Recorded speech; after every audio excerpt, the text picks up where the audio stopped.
Question 1. What is a common way to enforce validation rules in API requests? Option A. Using middleware to validate the request data before reaching the endpoint. Option B. Hard-coding validation rules in each endpoint. Option C. Ignoring validation rules. Option D. Using front-end validations only. Take a moment to choose your answer. The correct answer is option A. Using middleware to validate the request data before reaching the endpoint.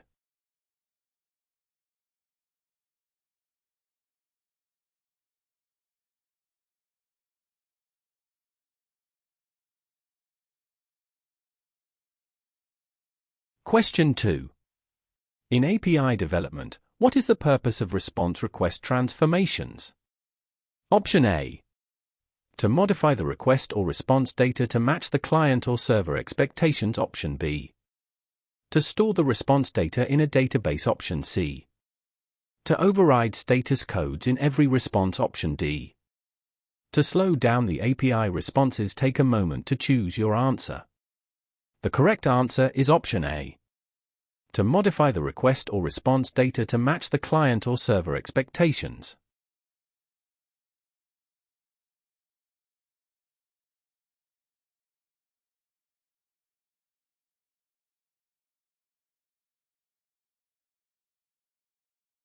Question 3. What approach can be used to override status codes in API responses? Option A. Ignoring status codes in the development process. Option B. Always returning 200 OK status code. Option C. Returning a fixed status code for all responses. Option D. Implementing custom error handling to return different status codes based on the error type. Take a moment to choose your answer. The correct answer is option D. Implementing custom error handling to return different status codes based on the error type.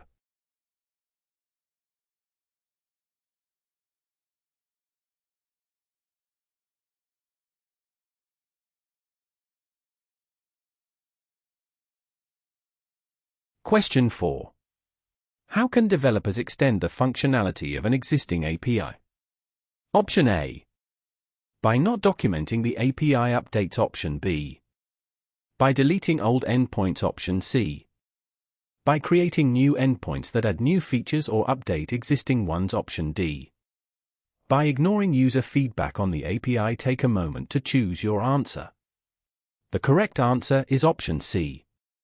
By creating new endpoints that add new features or update existing ones.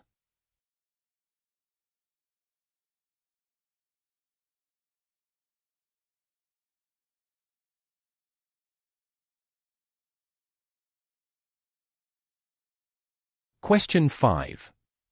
When maintaining an API, why is it important to version the API? Option A. To create multiple copies of the same API. Option B.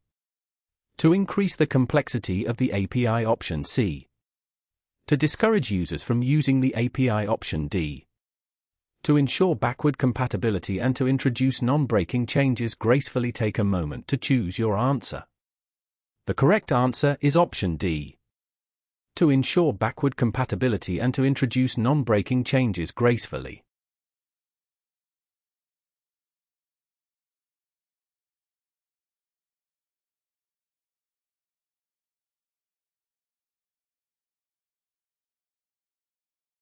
Question 6. What tool can be used for API documentation to assist in maintaining APIs? Option A. A simple text file. Option B. Handwritten notes. Option C. Swagger Open API for creating interactive API documentation. Option D. A word processor. Take a moment to choose your answer.